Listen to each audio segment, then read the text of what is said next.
I mean, can you imagine how awesome it will be to have American astronauts plant the flag on another planet for the first time? चलो मंगल पर चलते हैं।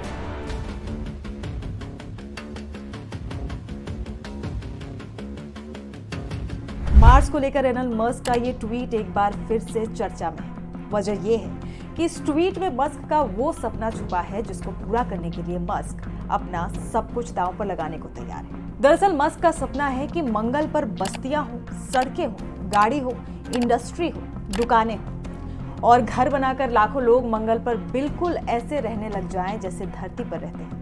हालांकि मंगल पर शहर बसाने का एलन मस्क का ये सपना नया नहीं है, लेकिन इसमें नया ये है कि हाल फिलहाल में मंगल को लेकर अब कुछ ऐसे वैज्ञानिक संकेत मिल रहे हैं जिसको लेकर ये कहा जा रहा है कि मार्स पर इंसानों को बसाने का मस्क का सपना अब जल्दी ही पूरा हो सकता है। मस्क का मंगल पर शहर बसाने के सपनों की ये कहानी हकीकत में अब कितनी आगे बढ़ गई है, इसका अंदाजा आप इस बात से लगा सकते हैं कि अंतर्राष्ट्रीय पटल पर अब मंगल को लेकर दंगल भी शुरू हो चुका है। बिल्कुल उस मुहावरे की तर्ज पर कि गांव बसा नहीं और लुटेरे आधम के। ऐसा हम इसीलिए कह रहे हैं कि अब ये सवाल भी उठने लगा है कि अगर सब कुछ ठीक ठाक रहा और अगर मंगल पर इंसानों को बसाने का मस्क का सपना पूरा होता है तो ऐसी स्थिति में मंगल पर किसका हक होगा? कौन होगा मंगल का मालिक? क्या सिर्फ अमेरिका और एलन मस्क या दुनिया के अन्य देशों का भी मंगल पर हक होगा? क्या मंगल ग्रह पर बस अपना झंडा गाड़ देने से कोई देश या कोई व्यक्ति इस पूरे ग्रह का मालिक बन जाएगा, या सभी देशों के साथ मिलकर मंगल के लिए कुछ नियम भी बनाए जाएंगे ताकि इंसानों ने जो गलतियां और बर्ताव धरती के साथ किया वो गलतियां मंगल पर ना दोहराई जाए? दरअसल मंगल को लेकर फिलहाल एलन मस्क न सिर्फ बेहद उत्साहित है बल्कि मंगल पर पहुंचने की जल्दी में भी है।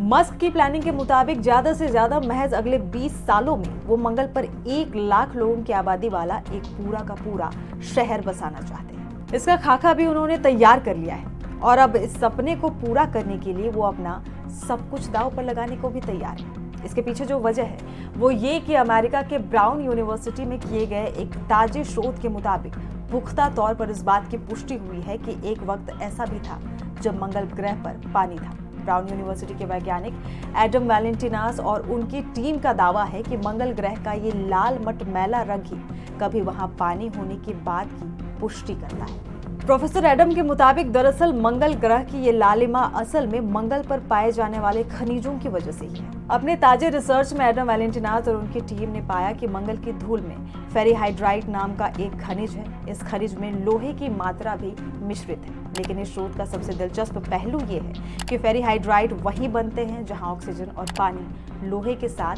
प्रतिक्रिया कर सके। फेरीहाइड्राइट खनिज वास्तव में ठंडे पानी के संपर्क में बनता है। मतलब ये कि जहां फेरीहाइड्राइट पाया जाएगा वहां अतीत में कभी भी पानी रहा होगा और इसी से ये निष्कर्ष निकाला जा रहा है कि मंगल ग्रह पर भी कभी पानी मौजूद था, क्योंकि फेरीहाइड्राइट पानी के बिना बन ही नहीं सकता। इस बारे में प्रोफेसर एडम का कहना है कि फेरीहाइड्राइट को मंगल ग्रह के लाल होने का कारण मानने वाले वो पहले व्यक्ति नहीं है, लेकिन अब डेटा और प्रयोगशाला के नए तरीकों का उपयोग करके इस तथ्य को ज्यादा बेहतर तरीके से प्रमाणित किया जा सका है। अमेरिका के ब्राउन यूनिवर्सिटी में किए गए इस नए अध्ययन में नासा और यूरोपीय अंतरिक्ष एजेंसी के अलावा भी अन्य दूसरे अंतरिक्ष एजेंसियों की तरफ से मंगल पर संचालित किए गए मिशनों से जमा किए गए आंकड़ों का विश्लेषण भी किया गया है। इस रिसर्च का लक्ष्य मंगल ग्रह की प्राचीन जलवायु और इसकी रासायनिक प्रक्रियाओं को बेहतर ढंग से समझना है ताकि ये समझा जा सके कि ये ग्रह कभी जीवन के अनुकूल था या नहीं।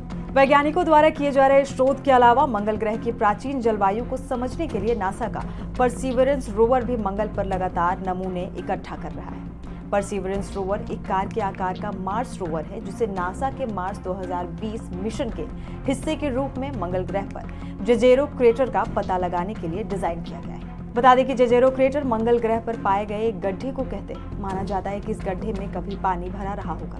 इसको यूं समझिए कि जैसे करोड़ों साल पहले का कोई सूखा हुआ झील। इसी का वैज्ञानिक परीक्षण करने के लिए जुलाई 2020 में परसीवरेंस रोवर को मंगल पर प्रक्षेपित किया गया था, जिसके बाद 18 फरवरी 2021 को यह मंगल ग्रह के जेजेरो क्रेटर पर उतरा था। तब से ये रोवर लगातार मंगल की सतहों पर चट्टानों और मिट्टी के नमूने इकट्ठा कर रहा है, साथ ही मंगल ग्रह पर जीवन की संभावना की खोज भी कर रहा है।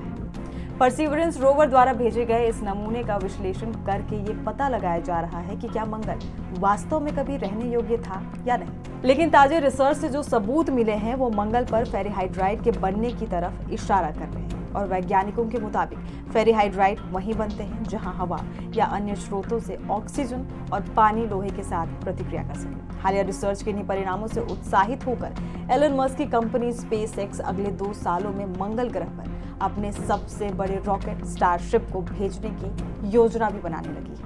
इस बारे में स्पेसएक्स कंपनी के सीईओ एलन मस्क ने ये बयान दिया है कि सबसे पहले मंगल ग्रह पर सुरक्षित लैंडिंग को परखा जाएगा और इसके तुरंत बाद वहां शहर बसाने की योजना पर काम शुरू कर दिया जाएगा।